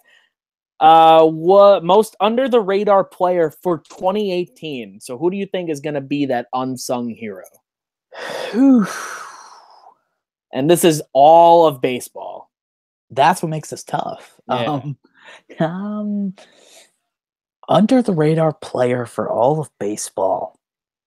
Well, I'm going to play the homer card here and say the Philadelphia Phillies call, I mean, you mentioned the Shredder earlier, how Brian Kenny does the top 10 of every position right now. Well, he also ranks like the top 22 for everything or whatever the case may be. Well, for top 22 pitchers, Aaron Nola wasn't up there. And with the way he's been pitching lately for the Phillies as an under the radar ace, I think he needs some love. So I think if he can continue that steadiness and continue to be that under the radar ace, I mean, again, it's all of baseball, so that's really hard to think of. So I'm going to ride the homer train here and say one Aaron Nola is going to continue to make slow but steady progress. Okay. How many teams will the Yankees outfield surpass in home run totals? That's a good question. I'm actually going to answer this because this is actually a funny question. I'm going to say at least 5. There's some bad teams out there, dude. They might pass the Red Sox. And the Giants. The Giants, they did get long. I don't know. It's not enough power. Not enough. Yeah, you're right. I think that they're definitely going to pass the Marlins. That's not even a contest. Because Justin Bour is going to have 30 home runs, and then the rest of the team combined might have 30 home runs. Justin Bour is going to hit 20 home runs and get dealt. Probably. Yeah, I'll put the over under at 3. So you said 5? Yeah. Okay. Thoughts on the Indians abandoning their Chief Wahoo logo? I don't see why people are upset about this. I don't see why people are getting mad about this. This is nothing but good. If any reason, I mean, political correctness and all that aside, just the standalone C is a better logo anyway. Spoiler alert, come on now. It's not that hard, guys. Offensiveness, better logo. I know which one I'm picking. And they've been phasing out the Chief Wahoo logo for years. They don't wear it on the road anymore. Yeah, they barely wear it on uniforms anymore. Yeah, it's normally just on the patch on the side, but they're just getting rid of it. Good. Great. Fantastic. Yeah, I agree. But at the end of the day, to me, it really doesn't and shouldn't affect me because I'm not Native American. Oh no, and that's why I'm saying this does nothing but good, because then this way here it doesn't get talked about anymore. I mean, it'll be talked about, but it's not like, you know what I mean? It's not, oh, get this off your uniform. Jake asked this question and then said, "Don't answer this question." Oops. Oops. So baseball thoughts on Derek Jeter. Do you like him? Jake asked this question, you said? Yeah. Well, he asked the Chief Wahoo one too. Oh, well, whatever. But, so can you repeat the question? I'm sorry. Baseball thoughts on Derek Jeter. Do you like him? It varies. There are times where, yeah, sure, you got to respect him. He's the model of consistency. But there are times where, I don't know, he can just rub you the wrong way, even though he's doing nothing wrong, you know? Mm. It's weird. Like, and I have a friend who's a big Yankees fan who prefers A-Rod a lot more than he prefers Jeter. So, I don't know. I'll answer this question too. As a player, as a Mets fan, I kind of had to hate him, but Yeah. no doubt about it that he earns my utmost respect. Like, no doubt about it. You'll never hear me talk negatively about him. You'll hear me say like something stupid like, "Oh, Jeter's overrated" and whatever, because that's just me being a Mets fan. But Jeter always was a great hitter, always was consistent. Was the Yankees captain, was well deserved. I don't know why there was so much hatred of Jeter from Yankees fans. Because I remember when I did my Mount Rushmore of the New York Yankees, I got a lot of heat for putting Jeter up there. But he did a lot of stuff that no Yankee has done. Like, for starters, the only Yankee with 3,000 hits. No other Yankee has done that. I mean, A-Rod did, but he didn't have 3,000 hits with the Yankees. Yeah, it's true. He's always been, as a player, consistent. As a man, someone, that you can respect, just based on everything he does off the field. As an owner, he's done some stuff that, yeah, might rub you the wrong way. But at the same time, it's a rebuild. He's also looking down the road. Exactly. It's a rebuild. Like, what do you do in a rebuild? You sell your players. That's the point. Now, do I think they should have gotten more for Giancarlo Stanton? Yes. But they did get some players for D. Gordon. They did get some players, including, I believe the number 3 or I forgot who they in Milwaukee. Who they get? I completely forget. I think I know you're talking about. Brinson, Lewis Brinson. Yeah. He's like a top 10 prospect in baseball. That's a start. They got some guys for Ozuna. They got one of the top pitching prospects in baseball too. So there are your 2 centerpieces right there. Now build around them and see what happens. Again, obviously he's done some stuff that could kind of rub you the wrong way. I get it. But he shouldn't be hated based on a couple months of ownership. Yeah, and it's just as a player too. Like, again, like he's just, yeah. Like, I don't know. Like, it's weird. Next question. I believe that's it, but let me check. Biggest offseason signing. Signing.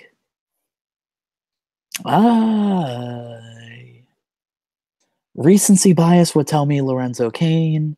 I'd probably honestly might have to go with him. He got the most money in the most years.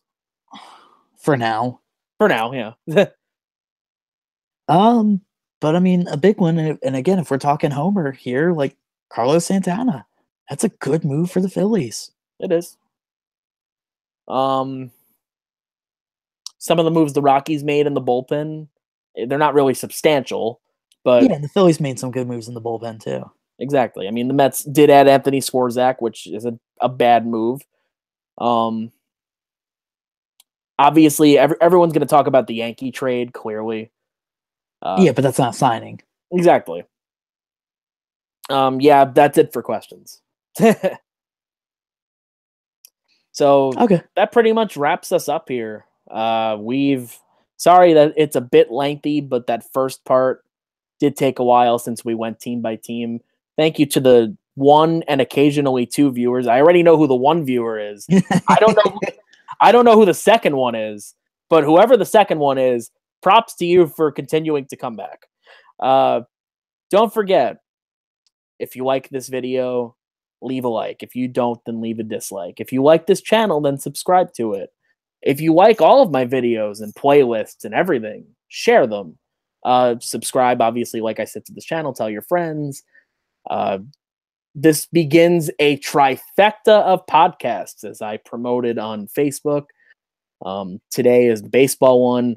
I'm planning to do one tomorrow night. It could potentially be the Unlimited Awards ceremony.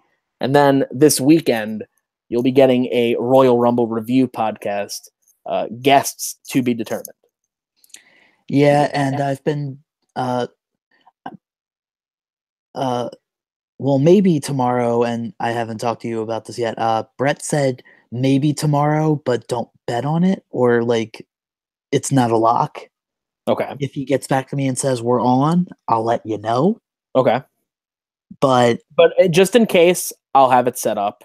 Yeah, just in case, and I'll keep because I mean, obviously, since he lives out in Edmonton, and I'm a night owl, I'd even be comfortable doing this at like 10:30, 11 o'clock for his sake.